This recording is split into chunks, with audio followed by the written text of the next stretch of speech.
Who will be the king of Israel? Welcome to Perek Tet, chapter 9 in the book of Shmuel Alef, where we read about the finding of the king of Israel. Bnei Israel asked for a king.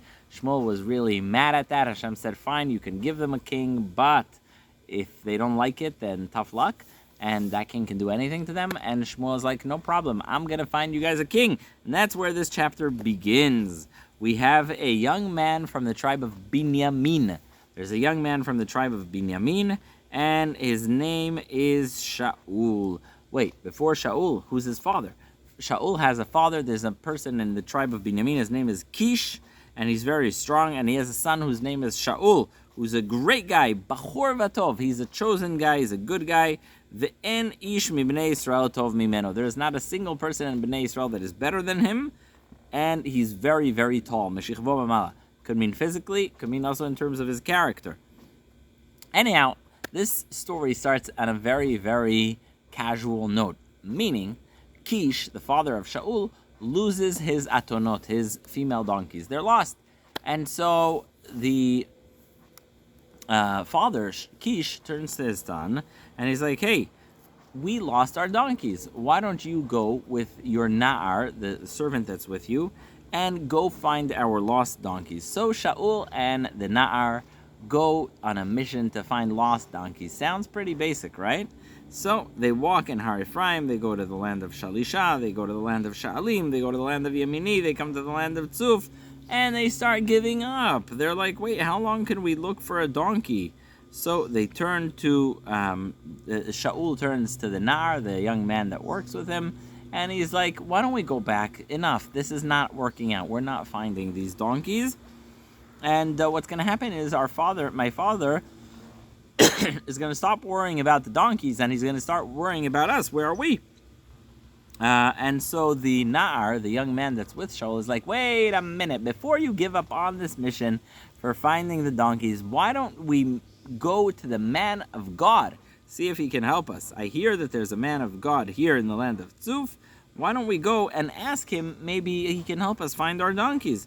So Shaul says, wait, but if we want to go to the man of God, usually we bring a gift. We have nothing. We don't even have bread. What are we going to give the man? So the young guy that's with that's with Shaul says, you know what?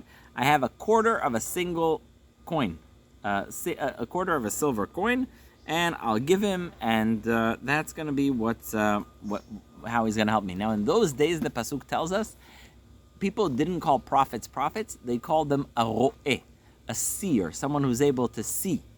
And so they say, okay, let's go see the ro'eh, the person who sees, and they go up, and as they walk close to the city, very similar to the story of Yaakov and Rachel, as they come close to the city, what's on the outskirts of every city?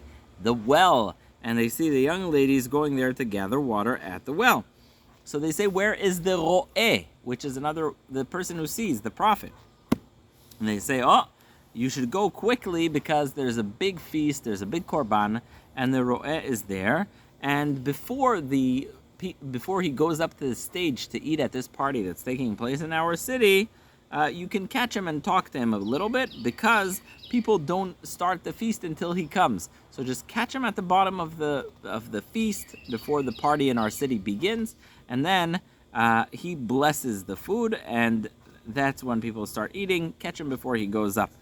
And they walk in the city, and suddenly, as Shaul and the young man that is with him, the Na'ar, start walking into the city, who do they see other than Shmuel? Now, Shmuel has been informed a day before by Hashem, saying, tomorrow there's going to be a young man from the land of Binyamin who arrives. Take your jar of oil, Shemen HaMishcha, where you anoint, like in the Lion King, you anoint with oil the anointed one, the person who's going to be a king. Tomorrow, when he comes, I want you to put that oil on his forehead and say he's going to be the king of Israel, because he's the one who I need to defeat Plishtim, because I hear the Jewish people are suffering so much from Plishtim. Bottom line is, before Shaul even came to the city, Hashem told Shmuel, anoint the young man from Binyamin as a king. So Shmuel sees Shaul, and he's like, oh my God, that's the guy Hashem told me. And in his little earpiece, Hashem is like, yeah. Well, he doesn't have an earpiece, but you know what I'm saying. Hashem is like, yeah. That's the guy. And so Shaul meets Shmuel in the gate, but he doesn't know that Shmuel is the prophet. So Shaul turns to Shmuel and he says, where is the house of the Ro'eh? Where is the house of the seer?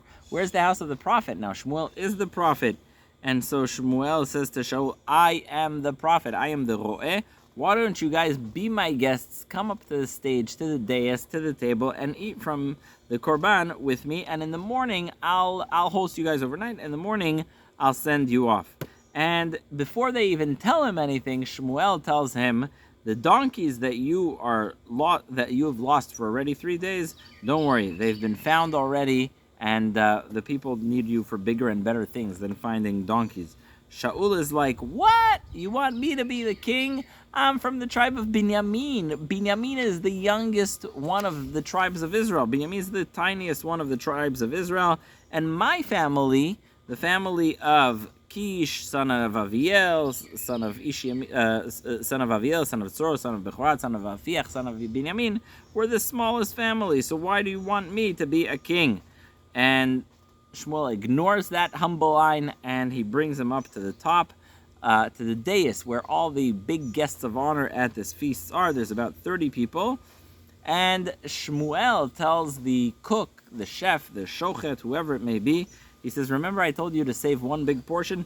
Bring that portion. And he brings the biggest portion and he says, give it here near Shaul, and he's going to eat it. It's reserved for you. And Shaul sits and eats with Shmuel at the dais. They come off the stage, and Shaul speaks to Shmuel on the roof. And in the morning, as the sun starts going off, Shmuel calls Shaul and says, all right, time to go. And he meets with him on the roof. He's like, time to go. As they're going down, and Shmuel tells Shaul, tell the young man to go ahead of us because I have a message that's confidential. So the young man that's with you has to start walking ahead because I have a confidential message. So Shaul sends off the young man to go a bit ahead of him. Remember, this is the crack of dawn as they're leaving the city to get back to Shaul's house. And this is when Shmuel tells Shaul the confidential message. What it is, we will find in the next chapter, chapter Yud.